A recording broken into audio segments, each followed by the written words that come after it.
Assalamualaikum warahmatullahi wabarakatuh. Dewan juri yang saya hormati dan teman-teman yang saya cintai, apa kabar semuanya? Perkenalkan, nama saya Princesa Chelsea Anafiu Afia.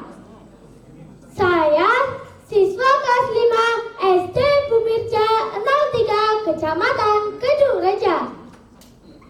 Dalam kesempatan ini saya akan bercerita dengan judul Legenda Kembang Wijaya Kusuma.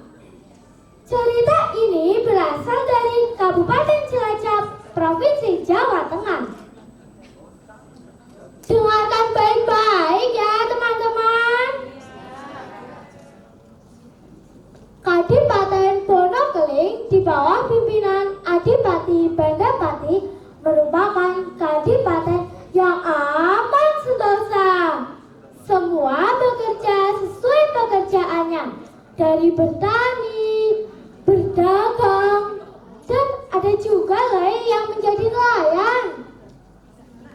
Adipati Bandapati mempunyai seorang putri tunggal yang bernama Raden Ayu Bandawati.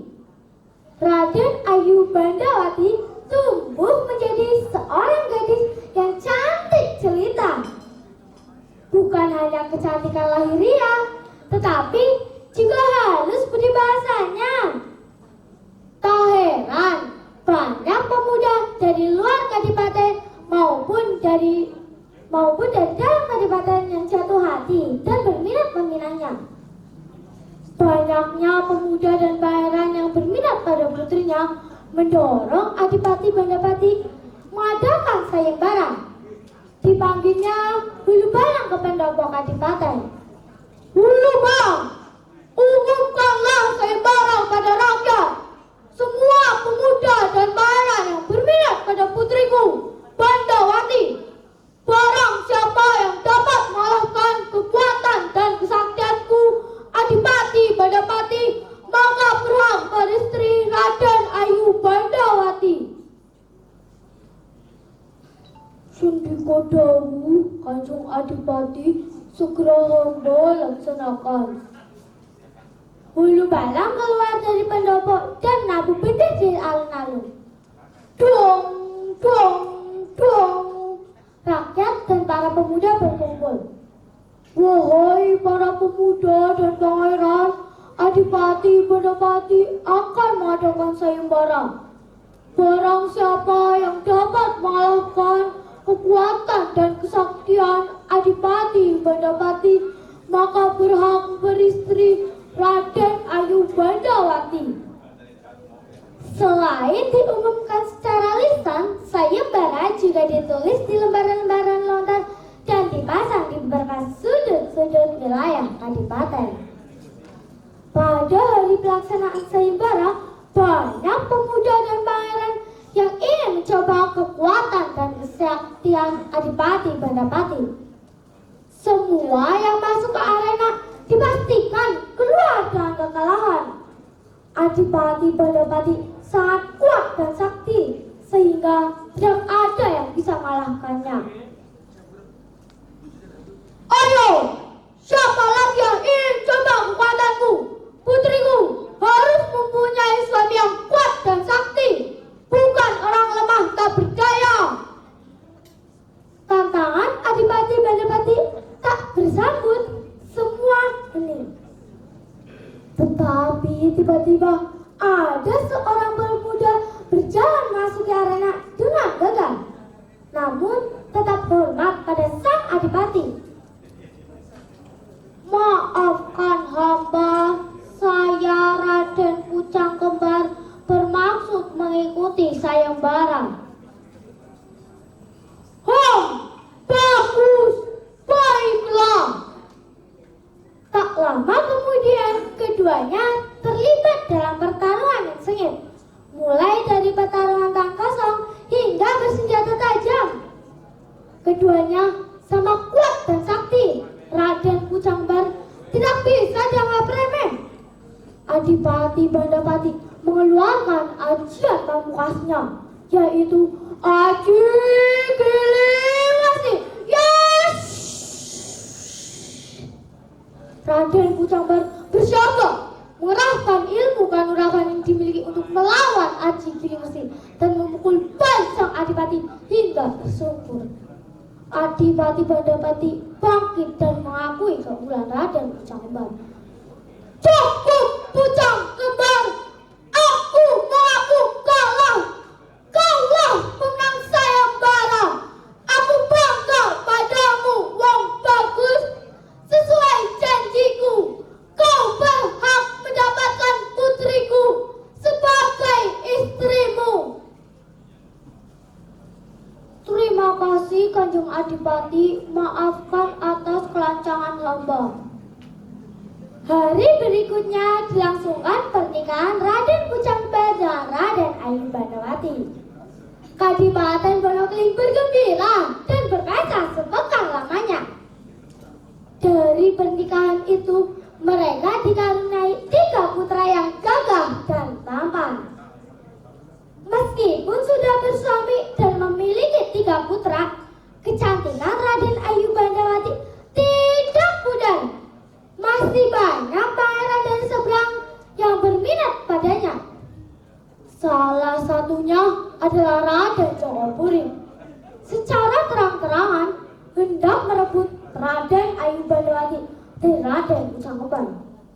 Terjadilah pertarungan sengit antara Raden Jogopuring dan Raden Pucangbar.